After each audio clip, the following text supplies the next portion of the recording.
இன்னைக்கு நம்ம பார்க்கக்கூடிய தலைப்பு பக்தர்கள் செருப்புகளை காணிக்கை வழங்கக்கூடிய கோவில் பற்றி தான் பார்க்க போறோம். செருப்புகள் தேய்ந்து போகக்கூடிய மர்மம் என்ன இதை பத்தியும் பார்ப்போம்.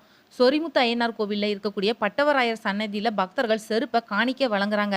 இந்த கோவில்ல காணிக்கை வழங்கப்படக்கூடிய செருப்புகளை பட்டவராயரே பயன்படுத்துறார் அப்படின்றது பக்தர்களோட நம்பிக்கை. திருநெல்வேலி மாவட்டத்துல காரையாறுல அமைஞ்சிருக்கு இந்த சொரிமுத்து அய்யனார் கோவில்.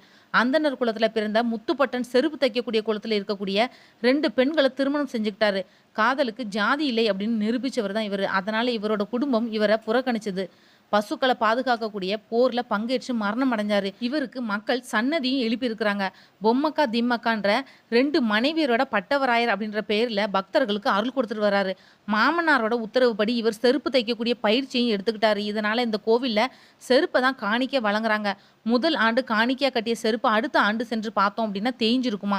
அது வனப்பகுதி அப்படின்றதுனால ஆட்கள் அதிகம் செல்றதும் கிடையாது.